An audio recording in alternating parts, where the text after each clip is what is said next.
नमस्कार, स्वागत है आपका मेरे YouTube चैनल लॉ डोर में।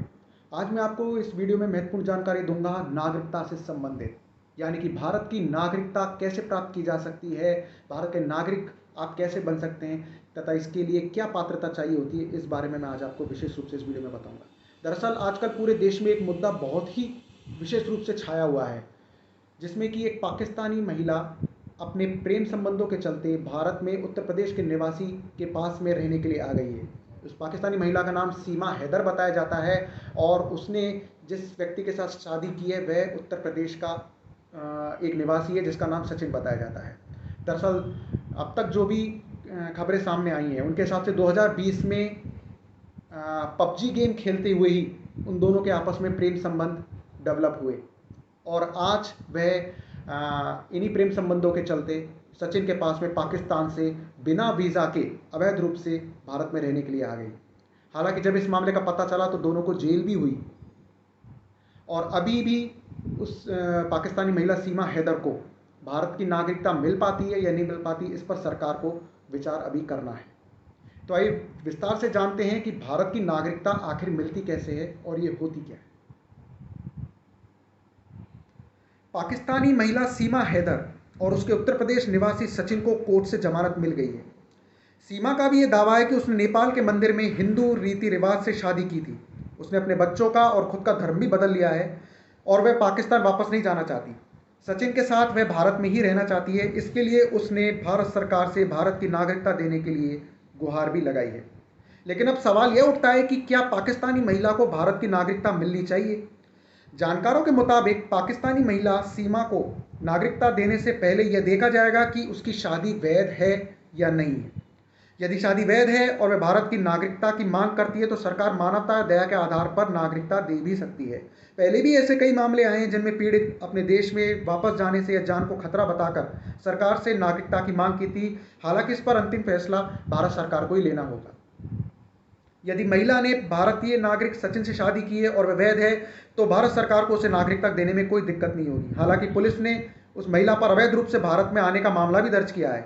उसकी जांच अलग चलती रहेगी, लेकिन महिला अगर यहाँ की नागरिकता के लिए मांग करती है तो उसे यह दी भी जा सकती है। इसके अलावा उस महिला के साथ में जो 4 बच्चे भी आए हैं उन बच्चों के लिए भी उसे एडॉप्शन डील करानी पड़ेगी, यानी कि गोदनामा तैयार करवाना पड़ेगा, जिसके तहत बच्चों को उनके साथ रहने की परमिशन मिल जाएगी और आगे उन्हें भी नागरिकता मिल सकती है। अब जानते हैं कि भारत में प्रचलित कानून के हिसाब से भारत का नागरिक कौन होता है और यहाँ की नागरिकता आखिर किस आधार पर प्राप्त होती है। भारत की नागरिकता 4 प्रकार से मिलती है। जन्म से नागरिकता। भारत की नागरिकता उन्हीं लोगों को मिली हुई है जो कि 26 जनवरी 1950 से 1 जुलाई 1987 के बीच भारत में पैदा हुए, फिर चाहे उनके माता पिता कहीं के भी रहने वाले हों। इसके अलावा 1 जुलाई 1987 से 2 जुलाई 2004 के बीच पैदा हुए बच्चे जिनके माँ या पिता जन्म के समय भारत के नागरिक हों। इसके अलावा 3 दिसंबर 2004 के बाद पैदा हुए बच्चे जिनके माँ या बाप जन्म के समय भारतीय नागरिक हों और दोनों में से कोई भी अवैध घुसपैठिया ना हो।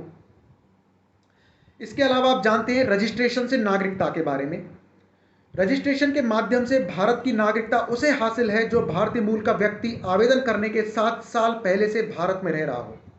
इसके अलावा भारतीय मूल का कोई भी व्यक्ति जो अविभाजित भारत के अलावा किसी दूसरे देश में रह रहा हो।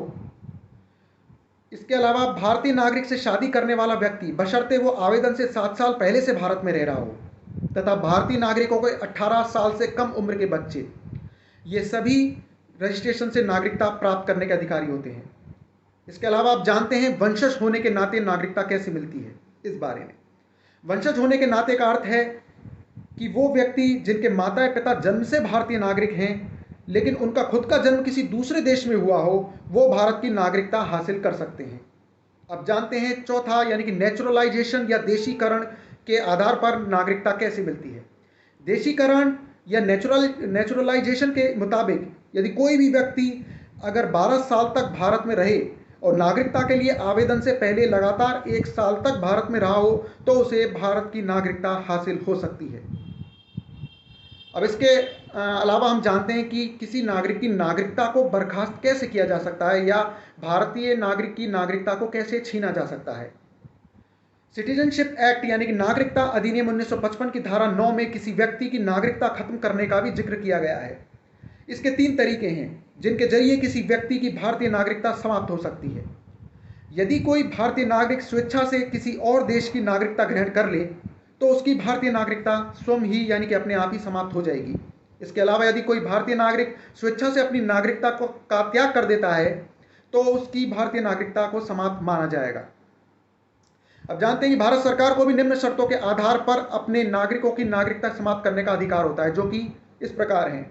नागरिक 7 वर्षों से लगातार भारत से बाहर रह रहा हो और यदि यह साबित हो जाए कि व्यक्ति ने अवैध तरीके से भारतीय नागरिकता प्राप्त की थी, या यदि कोई व्यक्ति देश विरोधी गतिविधियों में शामिल है, या यदि व्यक्ति भारतीय संविधान का अनादर करता है, तो ऐसी स्थिति में भारत सरकार इन शर्तों पर किसी भी व्यक्ति की नागरिकता को समाप्त कर सकता है। तो यह थी महत्वपूर्ण जानकारी भारतीय नागरिकता के बारे में कि इसे कैसे प्राप्त किया जा सकता है, किन आधारों पर प्राप्त किया जा सकता है और इसे किन आधारों पर भारतीय सरकार बर्खास्त भी कर सकती है, वापस ले सकती है, छीन सकती है। तो यह जानकारी को कैसी लगी मुझे कमेंट बॉक्स में लिखकर जरूर बताएं। मिलते हैं एक अन्य कानूनी जानकारी के साथ अपने अगली वीडियो में। नमस्कार।